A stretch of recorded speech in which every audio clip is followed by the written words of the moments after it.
കാസർഗോഡ് പിടിയിലായ ബംഗ്ലാദേശ് പൗരൻ ഭീകരൻ എന്ന റിപ്പോർട്ട്. അൻസാറുള്ള ബംഗ്ലാ ടീം എന്ന ഭീകര സംഘടനയുടെ സജീവ പ്രവർത്തകനാണ് അറസ്റ്റിലായ MB ഷാദ് ഷെയ്ഖ്. അൽ-ഖ്വായ്ദയുടെ സ്ലീപ്പർ സെൽ അംഗമായും പ്രവർത്തിച്ചിട്ടുണ്ട്. 2018 മുതൽ ഷാദ് ഷെയ്ഖ് കാസർഗോഡ് ജില്ലയിൽ ഉണ്ടെന്നും കണ്ടെത്തൽ. വിശദാംശങ്ങളുമായി സരീഷ് PK ഉണ്ട്. സരീഷ്, ഇയാൾ കൊടും ഭീകരനാണ് എന്നുള്ളതാണോ കണ്ടെത്തൽ? എന്തൊക്കെയാണ് പോലീസ് പറയുന്നത്? ദിവസമാണ് കാസർഗോഡ് വെച്ച് ഇയാൾ പിടിയിലാവുന്നത്. അതിന്റെ തുടർച്ചയായി നടത്തിയ അന്വേഷണത്തിലാണ് ഇയാൾ കൊടും ഭീകരനാണ് എന്ന കാര്യത്തിലേക്ക് അന്വേഷണ സംഘം എത്തിയിരിക്കുന്നത്. അതിൽ പ്രധാനമായി പറയുന്നത് പ്രതി അൽ-ഖ്വയ്ദയുടെ സ്ലീപ്പർ സെൽ അംഗമാണ്. അൽ-ഖ്വയ്ദയുമായി ബന്ധപ്പെട്ട് പ്രവർത്തിക്കുന്ന അൻസാറുള്ള ബംഗ്ലാ ടീം, ABT എന്ന ചുരുക്കപ്പേരിൽ അറിയപ്പെടുന്ന അൻസാറുള്ള ബംഗ്ലാ ടീമിന്റെ പ്രതിനിധിയാണ്, സജീവ പ്രവർത്തകനാണ് എന്നാണ് അന്വേഷണ സംഘം കണ്ടെത്തിയിരിക്കുന്നത്. ഈ പ്രതി MB ഷാദ് ഷെയ്ഖ് അയാൾ 2018 മുതൽ തന്നെ കേരളത്തിൽ എത്തിയിട്ടുണ്ട്. ഇന്ത്യയിൽ എത്തിയത് പോലും ഇയാളുടെ ഈ നിർദ്ദേശപ്രകാരം, അതായത് ഈ സംഘത്തലവന്റെ നിർദ്ദേശപ്രകാരമാണ് എന്നാണ് പറയുന്നത്. അതോടൊപ്പം തന്നെ അൻസാറുള്ള ബംഗ്ലാ ടീം കമാൻഡർ ഫർഹാൻ ഇസ്രാഖാണ് ഇയാളുടെ ഇന്ത്യയിൽ കേന്ദ്രീകരിച്ച് പ്രവർത്തിക്കാൻ ആവശ്യപ്പെടുന്നത്. പ്രത്യേകിച്ച് കേരളത്തിലേക്ക് എത്തണം എന്നൊരു നിർദ്ദേശവും ഇയാൾക്ക് കൊടുത്തിരുന്നു. അതിന്റെ ഭാഗമായാണ് 2018 ഇയാൾ കേരളത്തിലേക്ക് എത്തുന്നത്, പ്രത്യേകിച്ച് കാസർഗോഡേക്ക് എത്തുന്നത്.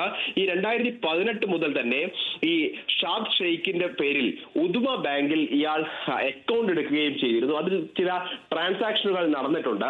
അതുമായി ബന്ധപ്പെട്ട അന്വേഷണം ഇപ്പോൾ നടത്തുന്നുണ്ട്. അതോടൊപ്പം തന്നെ ഈ 2018 മുതൽ ഒരു തരത്തിലുള്ള ബന്ധവുമില്ലാത്ത ആൾക്ക് താമസിക്കാൻ, ജോലി ചെയ്യാൻ അവസരമൊരുക്കിയ ആളുകളുണ്ട്.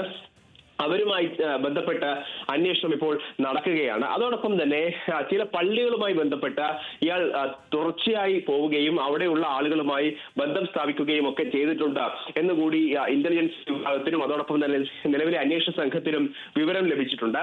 അതിന്റെ കൂടി അടിസ്ഥാനത്തിലാണ് ഇപ്പോൾ അന്വേഷണം മുന്നോട്ട് പോകുന്നത്. അതോടൊപ്പം തന്നെ കേരളത്തിന്റെ പല ഭാഗങ്ങളിലും ഈ 2018 കേരളത്തിലെത്തി, പ്രത്യേകിച്ച് കാസർഗോഡ് എത്തി.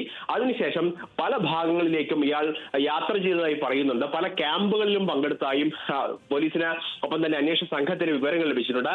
അപ്പോൾ ഏതൊക്കെ ക്യാമ്പുകളിലാണ് പങ്കെടുത്തത്, അതോടൊപ്പം തന്നെ ആരൊക്കെയുമായാണ് തുടർച്ചയായി ബന്ധം സ്ഥാപിച്ചിട്ടുള്ളത്, ഇയാൾക്ക് എങ്ങനെയാണ് ജോലി ലഭിച്ചത്, ഒരു തിരിച്ചറിയൽ കാർഡും കയ്യിലില്ല എന്ന് പറഞ്ഞിട്ടും, അത് നഷ്ടപ്പെട്ടു പോയി എന്ന് പറഞ്ഞിട്ടും ഏത് അടിസ്ഥാനത്തിലാണ് ജോലി നൽകിയത്, ആ കരാറുകാരനുമായി ബന്ധപ്പെട്ട കാര്യത്തിലൊക്കെ ഇപ്പോൾ അന്വേഷണം നടത്തി വരികയാണ്.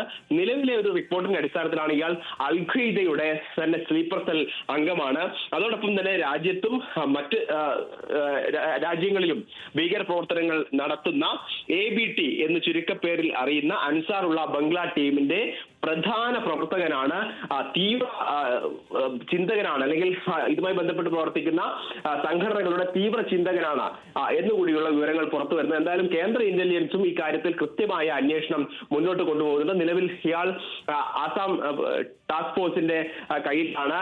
ഇതുമായി ബന്ധപ്പെട്ട് പക്ഷേ ഇയാളുടെ ചോദ്യം ചെയ്യുമ്പോൾ കൃത്യമായ ഒരു മറുപടി നൽകുന്നില്ല എന്നാണ് നേരത്തെ ഇവരെ ചോദ്യം ചെയ്ത സംഘാംഗങ്ങളും പറഞ്ഞത്. നിലവിൽ കേരളത്തിൽ IBയുടെ നേതൃത്വത്തിലുള്ള ഒരു സംഘം പ്രത്യേകമായി ഈ കാസർഗോഡും ഒപ്പം തന്നെ സംസ്ഥാനത്തെ എവിടെയൊക്കെ പോയിട്ടുണ്ട് തുടങ്ങിയ കാര്യങ്ങളും അന്വേഷിച്ചു വരികയാണ്.